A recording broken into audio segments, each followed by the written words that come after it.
যেমনভাবে সে ইমাম হুসাইন রাদিয়াল্লাহু তাআলা আনহুর শাহাদাতের জন্য দায়ী, তেমনভাবে সে আহলুস সুন্নাহ ওয়াল জামাতের কাছে, তেমনভাবে সে বড় বড় সাহাবা একরামদের কাছে হত্যার জন্য, তাদের পরিবারের হত্যার জন্য, তাদের পরিবারের ইজ্জত নষ্ট করার জন্য সে দায়ী।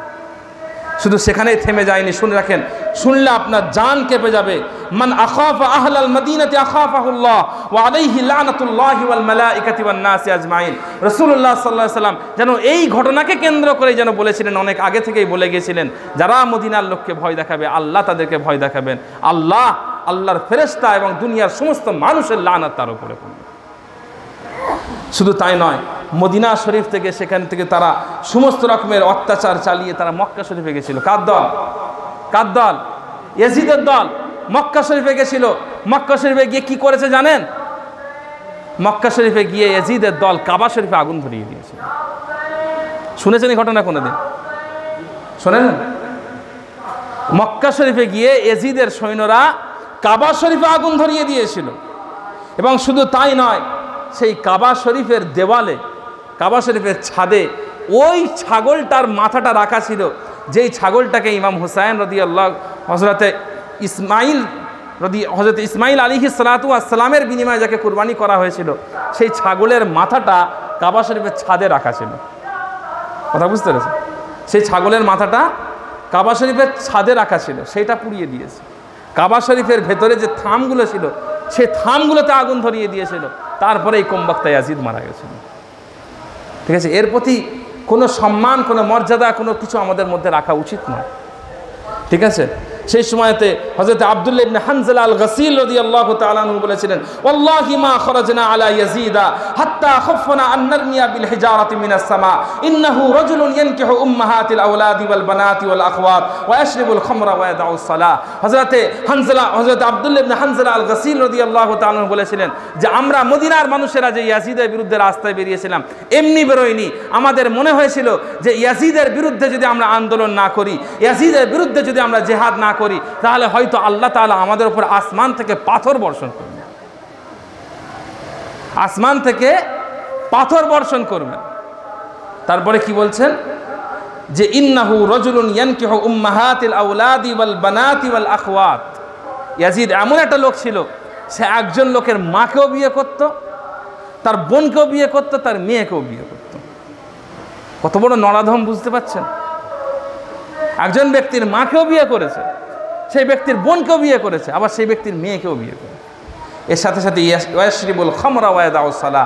ইয়াজিদ এমন একটা ব্যক্তি ছিল যে মদ পান করত এবং যে নামাজ ত্যাগ করেছিল। সেই জন্য ইয়াজিদের এমন একটা ব্যক্তি, এর কোনো সম্মান নেই। আর তার বিপরীতে কে ছিলেন? হযরত ইমাম হুসাইন রাদিয়াল্লাহু তাআলা। কে ছিলেন? ইমাম হুসাইন রাদিয়াল্লাহু তাআলা আনহু। সেই ইমাম হুসাইন রাদিয়াল্লাহু তাআলা কে ছিলেন, তার সম্পর্কে রাসূলুল্লাহ সাল্লাল্লাহু আলাইহি ওয়াসাল্লামের থেকে রিওয়ায়াত হয়েছে। রাসূলুল্লাহ সাল্লাল্লাহু আলাইহি ওয়াসাল্লাম বলেছিলেন, আল্লাহুম্মা ইন্নী আহিব্বুহু ফাআহিব্বাহু ওয়া আহিব্বা মান ইউহিব্বুহু। হযরত ইমাম হুসাইন রাদিয়াল্লাহু তাআলা সম্পর্কে, ইমাম হাসান রাদিয়াল্লাহু তাআলা সম্পর্কে বলেছিলেন, আল্লাহ আমি এদেরকে ভালোবাসি। এবার বলেন না সুবহানাল্লাহ, আমি এদেরকে ভালোবাসি।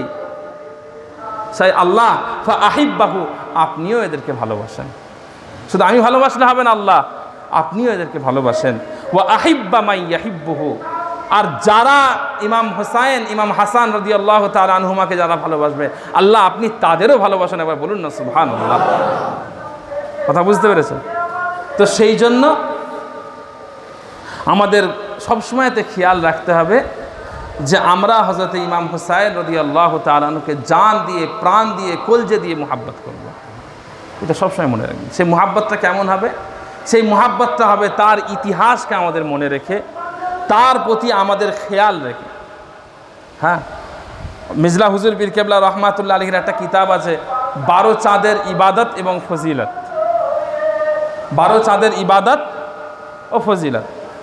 আপনারা দোয়া করবেন, আপনাদের দোয়ার ওসিলায় আল্লাহ চাইলে কয়েক বছরের মধ্যে সেই কিতাবটা নতুন আকারে আপনাদের সম্মুখে অ্যাভেলেবেল করতে পারবো ইনশাআল্লাহ। এর আগে আপনারা জানেন, হয়তো অনেকে শুনেছেন যে মেজর হুজুর রহমাতুল্লাহ আলাইহির 2টো কিতাবের মধ্যে আমি উর্দু কিতাব, সেগুলো অনুবাদ করেছি, বাংলায় অনুবাদ হয়ে আজকে বাংলার মানুষের কাছে সেগুলো ধীরে ধীরে পৌঁছাচ্ছে। আল্লাহ রাজি থাকলে মেজর হুজুর রহমাতুল্লাহ আলাইহির আরও অন্যান্য কিতাবগুলো, সেইগুলো বের করার চেষ্টা করব। তার কারণ মনে রাখবেন, কলমের শক্তি না হলে টিকবে না। কথা বুঝতে পেরেছেন? কলমের শক্তি না হলে টিকবে না। এই যে সিলসিলা আজকে দেখতে পাচ্ছেন, এই সিলসিলা যা ছিল তার অর্ধেকও নেই। অর্থাৎ আপনারা বুঝতে পারছেন কিনা জানি না, এই ঘটনাটা ঘটছে আপনারা সেটা অনুভব করতে পারছেন কিনা জানি না, তবে সিলসিলা যা ছিল তার অর্ধেকও নেই। আমার পোশাক, আমার কাপড় চোপড়, আমার দবদবা, আমার সম্মান, আমার দলিজে মেহমানের ভিড়, এই সব কিছু দেখে সিলসিলার বিচার করা যায় না। সিলসিলার বিচার অনেক গভীরভাবে করতে হবে। আর কেন নেই? তার কারণ আমার সঙ্গে আপনার সম্পর্ক নেই। কথাটা বিশ্বাস করতে কষ্ট হবে। আপনার সঙ্গে আমার পীরের সঙ্গে মুরিদের সম্পর্ক নেই। কথা বুঝলেন? আপনি চলে যান একটা জামাত ইসলামীর এলাকায়, তারা এলাকায় এলাকায় দিনিয়াতের মজলিস করেছে, বাচ্চাদেরকে রোজ পড়ায়। আপনার ছেলেকে এখানে একটা যদি মাদ্রাসা করে, আপনি দেখবেন তার ছেলেগুলো তো ভালো শিখছে, মাসলা মাসাইল শিখছে, দুয়া দরুদ শিখছে, ভালোই তো, তাহলে আমার ছেলেটাও যাক। কথা বুঝলেন? আপনি ফুরফুরা সিলসিলার ভক্ত, আর আপনার ছেলেকে সেখান থেকে রোজ মাথায় ঢোকানো হবে, তো সে কোন দিকে যাবে? কোন দিকে যাবে সে? কথা বুঝতে পারছেন? একইভাবে এলাকায় এলাকায় সপ্তাহে সপ্তাহে তারা অনুষ্ঠান করছে, আর আপনি ফুরফুরা হুজুরদেরকে নিয়ে অনুষ্ঠান করেন। কবে করেন? বছরে একবার করেন। এই জলসাটা বছরে একবার হয়, বছরে একবার হয় এই জলসা। তাহলে বলেন ফুরফুরা হচ্ছে 3খানা কেন 10খানা হুজুর নিয়ে আসেন না কেন আপনি? তারা বছরে একবার করবেন, আর অন্য বিপক্ষের দল তারা সপ্তাহে সপ্তাহে করবেন। কথা বুঝতে পারছেন প্রবলেমটা কোথা হচ্ছে? শুধু তাই নয়, আপনার সঙ্গে আমার সম্পর্কটা কি? আমি এখানে যা কথা বলছি আপনি শুনছেন, আমি কথা ভালো লাগলে আপনি শুনছেন, কথা পছন্দ না হলে উঠে চলে যাচ্ছেন। এই তো ব্যাপার, কেসটা তো এটাই। শুনছেন, এক কান দিয়ে শুনছেন, অন্য কান দিয়ে এখানে বসে আছেন, বসে বসে এদিক ওদিক ওটা সেটা খেয়াল। 5 হুজুর কেবলা রহমাতুল্লাহ যুগে এটা ছিল না। 5 হুজুর রহমাতুল্লাহ আলাইহির যুগে এরকম ছিল না। আমি শুনেছি মুরব্বীদের কাছ থেকে, যখন বড় হুজুর কেবলা রহমাতুল্লাহ আলাইহি মজলিসে বসে জিকির করাতেন, বড় হুজুর রহমাতুল্লাহ আলাইহি মজলিসে বসে জিকির করাচ্ছেন, লোকেরা জিকির করছে, তাদের গলা থেকে এমন একটা আওয়াজ বের হচ্ছে যে কুরবানির গরু জবাই করলে তাদের গলা থেকে যেরকম আওয়াজ বের হয়, তারা সেই রকমভাবে আওয়াজ বের করছে, যেন মনে হচ্ছে জগৎ যদি উল্টেও যায় তাদের এদের কেউ ধ্যান ভাঙাতে পারবে না। কথা বুঝলেন? আর এখন নিজেদের এলাকায় জিকিরের মজলিস তো নেই। ফুরফুরা শরীফে 21, 22, 23 ফাল্গুন ইসাল সবাই জিকিরের মজলিস হয়, সেই জিকিরের মজলিস উল্টে দিয়ে লোক হালুয়া মনসুর মিটার পেছনে ছুটছে। কথা প্রবলেমটা বুঝতে পারছেন কোথায় হচ্ছে? আপনি দেখছেন সব আছে, সব ঠিক আছে, হ্যাঁ আমরা সিলসিলার মানুষ, একটা সময় থাকবে না এই সিলসিলা যদি এইভাবে চলতে থাকে। আর এর জন্য হাল ধরতে হবে আপনাদেরকেও। শুধু মনে করবেন না যে ফুরফুরা হুজুররা কিছু একটা করবে, তা নয়। যদি আজকে ফুরফুরা সিলসিলার ক্ষয়ক্ষতি হয়, যেটা হচ্ছে, এটা যদি চলতে থাকে, মনে রাখবেন এর পেছনে যদি আপনার কোনো অবদান না থাকে, দাদা হুজুর পীর কেবলা রহমাতুল্লাহ আলাইহির সামনে কিয়ামতের দিনে দাঁড়াতে হবে। তিনি জিজ্ঞেস করবেন, কারণ আপনার সব তার মুরিদ হয়েছেন। মুরিদ হননি আপনারা? আপনারা সবাই তো তার সিলসিলার মুরিদ হয়েছেন। মুরিদ হওয়ার পরেও যদি আপনি কিছু না করেন, তার সামনে আপনাকে জবাবদিহি করতে হবে। আমাদের মধ্যে তালিম নেই, আমাদের মধ্যে তাদরিস নেই, আমাদের মধ্যে পড়াশোনা নেই। কি অবস্থা! তাহলে আমরা কি নিয়ে সিলসিলাটা করছি? এই সিলসিলার নামটা কি? এই সিলসিলার মধ্যে আছেটা কি? ইলমে জাহেরি, ইলমে বাতিনি সবকিছু একধারে ধীরে ধীরে ধীরে ধীরে সবকিছু বরবাদ হচ্ছে। কথা বুঝতে পেরেছেন? গত কয়েকদিন আগে বাংলাদেশের সরসিনা বলে একটা জায়গা আছে, সরসিনা নাম শুনেছেন আপনারা? দাদা হুজুর রহমাতুল্লাহ আলাইহির বড় খলিফা সুফি নিসারউদ্দিন আহমেদ রহমাতুল্লাহ আলাইহির মাদ্রাসা সরসিনাতে আছে। সেখানকার ছাত্ররা পাগড়ি পেয়েছে, ছবি ফেসবুকে দিয়েছে, দেখছি গোল পাঞ্জাবি, এত বড় কলাটবিহীন জামা, সবার মুখে এত বড় মাশাআল্লাহ দাড়ি, সবার মুখে এত বড় সুন্নতি দাড়ি, দেখে মনে হলো না আমার সিলসিলার লোকেরা। ফুরফুরা ফাতেহিয়া সিনিয়র মাদ্রাসায় চলে যান, টাইটেল পাস করতে পাগড়ি নিতে এসছে, গতকাল দাঁড়ি চেঁচেছে, এখন খড়খড় করছে সেই জায়গাগুলো। কথা বুঝতে পেরেছেন? বিশ্বাস করতে পারেন এই জিনিসগুলো? আপনার পীরের মাদ্রাসা থেকে, নিজের ঘরের মাদ্রাসা থেকে ওই ছেলেটা টাইটেল পাস করছে, যার মুখে দাঁড়িটা গতকাল চেঁচে এসছে। আপনি অবাক হয়ে যাবেন। এই মাদ্রাসার ছেলেরা পরীক্ষা দিতে যায়, পরীক্ষা দিতে গিয়ে কোরআন হাদিস থেকে টুকলি করে, টুকলি করে কোরআন হাদিসের অংশগুলো এরা বাথরুমে ফেলে দিয়ে আসে। আমাদের জাহেরি এলেমের জায়গা বন্ধ হচ্ছে ধীরে ধীরে। আমাদের যে মাদ্রাসাগুলো ছিল, বড় বড় মাদ্রাসাগুলো ছিল, নাম বলবো না, সেই মাদ্রাসাগুলো একে একে বন্ধ। নামে মাদ্রাসা, নামে বিল্ডিং, নামে 1000 ছাত্র, নামে 2000 ছাত্র, নামে দাওরায়ে হাদিস, নামে মুফতি, এরা কিচ্ছু পড়াশোনা শিখছে না। কথা বুঝতে পেরেছেন? এর সাথে সাথে এলাকায় এলাকায় যে সমস্ত সিলসিলা মানুষেরা ছিল, নামে সিলসিলা, নামে সিলসিলা। আমি তো শুনলে এই জিনিসগুলো লক্ষ্য করবেন নিজে থেকে। ফুরফুরা শরীফে যাচ্ছে এ মাতা থেকে ও মাতা, ও মাতা থেকে এ মাতা, এ মাতা থেকে ও মাতা, ও মাতা থেকে এ মাতা। জীবনে তো বহুবার দাদা হুজুরের মাজার জিয়ারত করেছেন তো, বহুবার মাজার জিয়ারত করেছেন। কখনো মনে হয়েছে যে তার সঙ্গে আপনার কোনো একটা যেন সম্পর্ক তৈরি হচ্ছে? কোনোদিন অনুভব করেছেন যে তার সঙ্গে তিনি যেন রুহানিভাবে আমাকে কোনো কথা বলছেন? কোনোদিন অনুভব করেছেন যেন আমার কথাটা তিনি শুনতে পাচ্ছেন? মাজারে গিয়ে জিয়ারত করছেন, কোনোদিন মনে হয়েছে যে যেন দাদা হুজুর রহমাতুল্লাহ আলাইহি আমার কথাটা শুনতে পাচ্ছেন এবং তিনি আমার জন্য দোয়া চাইবেন? কোনোদিন অনুভব করতে পেরেছেন? পারেননি। তার কারণ হচ্ছে শুধু মাজার জিয়ারত করে ঘুরে চলে আসলে, হালুয়া মনসুর মিঠাই খেয়ে ঘুরে চলে আসলে এই জিনিস অর্জন হবে না। এর জন্য আপনাকে বসতে হবে। কথা বুঝতে পেরেছেন? এর জন্য আপনাকে বসতে হবে, আপনাকে বুজুর্গদের দরবারে বসতে হবে। আর সেই বসাটা মানেই অত সহজ জিনিস নয়। বসেই যদি সব পাওয়া যায় আর সেটা যদি সহজ হতো তাহলে তো হয়েই যেত। আমি আমার আব্বাজানকে দেখেছি কুতুবউদ্দিন চাচাজানের কাছে গিয়ে বসেন, আমাদের বর্তমান ফুরফুরা সব থেকে বয়োজ্যেষ্ঠ পীর, গিয়ে বসেন, অবাক হয়ে যাবেন আপনি।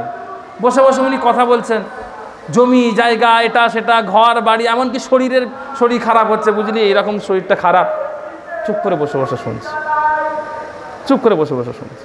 আমি আপনাকে একটা কথা বলি, এখানে যে কজন মানুষ আছে ওই কথা শুনলে আপনারা উঠে চলে যাবেন, কিন্তু ওর মধ্যে থেকে 10টা কথার মধ্যে একটা কথা এমন বলছেন সেই কথাগুলো অন্তরে কাজ করছে, সেই কথাগুলো অন্তরে কাজ করছে। আমরা কোনোদিন চিনতে পারিনি এই জিনিসগুলোকে, আমরা কোনোদিন অনুভব করতে পারিনি। আমাদের মনে হয়েছে কি বলছে, চলো ওদিকে ঘুরে আসি, বুঝলেন? ফুরফুরা শরীফ বর্তমান সময়ে বলতে খারাপ লাগে, ফুরফুরা শরীফ বর্তমান সময়ে একটা এমন জায়গা হয়ে গেছে, লোক বেড়াতে যায়, লোক বেড়াতে যাচ্ছে শুধুমাত্র। এ মাথা থেকে ও মাথা বেড়াবো, ছবি তুলবো, সেখানে ছবি তোলা তো দূরের কথা, দাদা হুজুর রহমাতুল্লাহ আলাইহির মাজারের সামনে মহিলারা ছবি তুলছে। কথা ঠিক কিনা? আপনারা যে দেখবেন এই জিনিসগুলো কে ঠিক করবে? কে ঠিক করবে? আপনাকে ঠিক করতে হবে। এই জিনিসগুলো শুধু আমি করব হয় না, এই জিনিস এইভাবে পরিস্থিতি নেই এইরকম।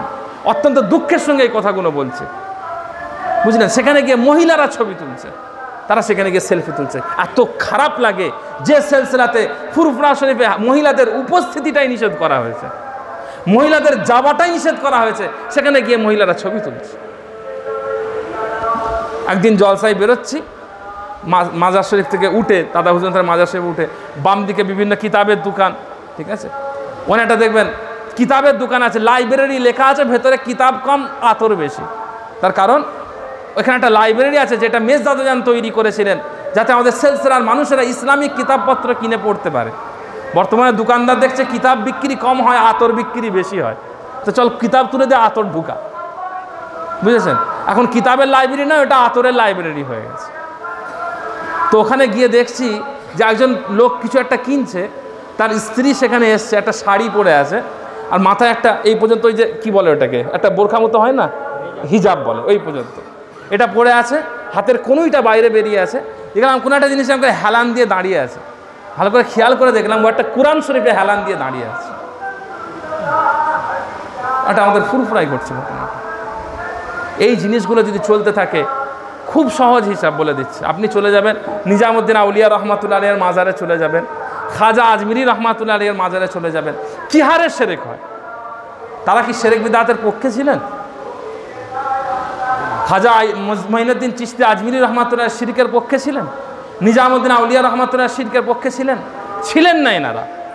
কিন্তু ইনাদের এই মাজারগুলোকে, এই কেন্দ্রগুলোকে, ওনাদের জায়গাগুলো ধরে রাখা হয়নি, এই জন্য ওইগুলো শিরকের জায়গায় ডুবে গেছে। আপনার সিলসিলাকে যদি আপনি না ধরে রাখেন, অত সহজ নয় যে সিলসিলা অটোমেটিক টিকে থাকবে, সহজ নয়, টিকবে না। সেই জন্য নিজেরা সতর্ক হবেন।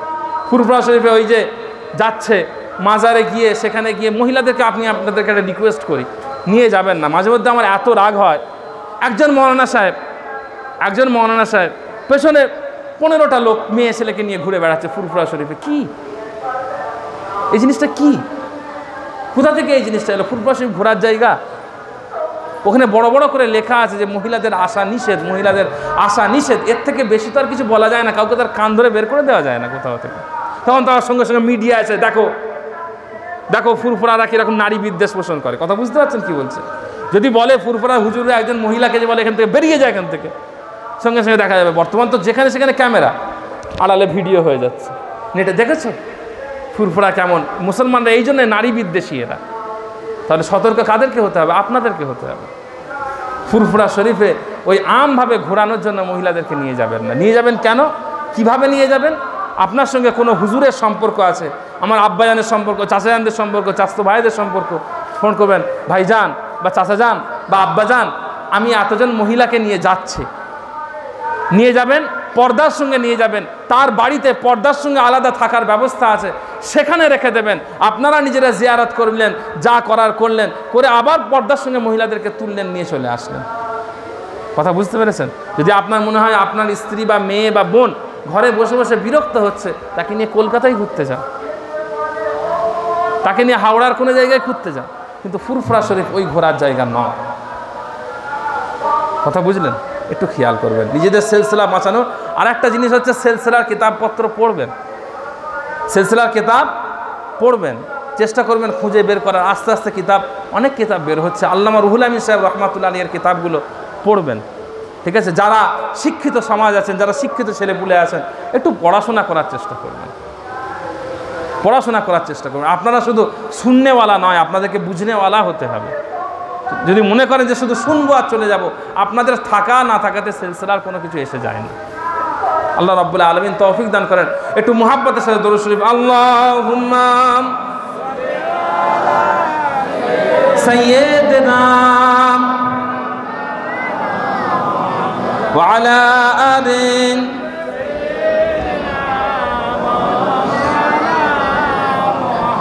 প্যারে হাজিরিনে মজলিস। সময় শেষ হয়ে এসছে, আমি আর দুটো কথা বলবো। একটা হচ্ছে আশুরার দিনে কি করবেন, আর একটা হচ্ছে আশুরার দিনে কি করবেন না। দুটো কথা, কথা ক্লিয়ার? প্রথমটা হচ্ছে একটা হাদিস আপনাদের কাছে আলোচনা করি। عن ابن عباس رضي الله تعالى عنه قال قدم النبي صلى الله عليه وسلم المدينة واليهود تصوم يوم عاشوراء فقال ما هذا اليوم الذي تصومونه قالوا هذا يوم عظيم أنجى الله فيه موسى وأغرق آل فرعون فيه فصامه موسى شكرا فقال رسول الله صلى الله عليه وسلم فنحن أحق بموسى منكم فصامه রাসূলুল্লাহ সাল্লাল্লাহু আলাইহি ওয়াসাল্লাম। ভাইরা আমার, দোস্তরা আমার, রাসূলুল্লাহ সাল্লাল্লাহু আলাইহি ওয়াসাল্লাম যেদিন মদিনা শরীফে পৌঁছালেন, আশুরার মাসটা যখন, মুহররমের মাসটা যখন উপস্থিত হলো, সেই সময়তে 10ই মুহররমের দিনে রাসূলুল্লাহ সাল্লাল্লাহু আলাইহি ওয়াসাল্লাম দেখতে পেলেন আল ইয়াহুদু তাসুমু ইয়াউম আশুরা। যারা ইহুদি ছিল, যারা ইহুদি ছিল, তারা এই আশুরার দিনে রোজা রাখতে শুরু করেছে। ফাকালা রাসূলুল্লাহ সাল্লাল্লাহু আলাইহি ওয়াসাল্লাম বললেন মা হাদাল ইয়াউমুল লাযী তাসুমুনা ফীহি, হে ইহুদির দলেরা, তোমরা এই দিনেতে কেন রোজা রাখছো? এই দিনেতে কি এমন ঘটেছিল? কেন রোজা রাখছো? কথা বুঝতে পারছেন তো? কেন, কি এমন হয়েছে? ক্বালু হাযা ইয়াউমুন আযীম। ইহুদিরা বলল, হে মুহাম্মদ সাল্লাল্লাহু আলাইহি ওয়াসাল্লাম, এই দিনটা অত্যন্ত গুরুত্বপূর্ণ একটা দিন। কোন দিনটা? আশুরার দিন, একটা গুরুত্বপূর্ণ দিন। আনজাল্লাহু ফীহি মূসা ওয়া আগরাকা আলা ফিরআউন। আল্লাহ রাব্বুল আলামিন এই দিনেতে মূসা আলাইহিস সালাতু ওয়াস সালামকে বিভিন্ন আযাব থেকে, অত্যাচার থেকে নাজাত দিয়েছিলেন। আর আল্লাহ রাব্বুল আলামিন এই দিনেতেই ফিরআউনকে এবং তার সমস্ত দলবল সৈন্য সামন্তকে পানিতে ডুবিয়ে মেরে দিয়েছিলেন। ফাসামাহু মূসা শুকরা। হযরত মূসা আলাইহিস সালাতু ওয়াস সালাম নিজের অত্যাচার থেকে নাজাত পাওয়া, নিজের এবং নিজের উম্মতদের অত্যাচার থেকে নাজাত পাওয়া এবং অত্যাচারী শাসকের ডুবে যাওয়াতে, ধ্বংস হওয়াতে শুকরিয়া আদায় করে রোজা রেখেছিলেন। শুকরিয়া আদায় করে কি রেখেছিলেন? রোজা রেখেছিলেন। সুতরাং বললেন আমরাও সেই জন্য রোজা রাখি। فقال رسول الله صلى الله عليه وسلم فنحن أحق بموسى منكم হে ইহুদি দলেরা, শুনে রেখে দাও, জেনে রেখে দাও, তোমরা মুসা আলাইহিস সালাতু ওয়াস সালামকে যতটা ভালোবাসো, মুসা আলাইহিস সালাতু ওয়াস সালামকে যতটা মুহাব্বত করো, আমি নবী মুহাম্মদ মুস্তাফা আহমদ মুজতাবা সাল্লাল্লাহু আলাইহি ওয়াসাল্লাম এবং আমার উম্মতিদের জন্য মুসা আলাইহিস সালাতু ওয়াস সালামকে আরো বেশি করে ভালোবাসার হক আছে। ঠিক আছে, আমার ভাইজান এসে গেছেন, একবার সকলে মিলে তাকবীর দেন, নারায়ে তাকবীর, নারায়ে তাকবীর। আওলাদে মুজাদ্দিদুজ জামান, আওলাদে মুজাদ্দিদুজ জামান, আওলাদে মুজাদ্দিদুজ জামান, সিলসিলায়ে মুজাদ্দিদুজ জামান, সিলসিলায়ে মুজাদ্দিদুজ জামান, সিলসিলায়ে মুজাদ্দিদুজ জামান। একটু সামনের দিকে আগিয়ে আসেন, একটু সামনে আগিয়ে আসেন। সিলসিলায়ে মুজাদ্দিদুজ জামান, ক্যামেরাটা অফ করুন, এই ক্যামেরাটা বন্ধ করতে, অফ করুন।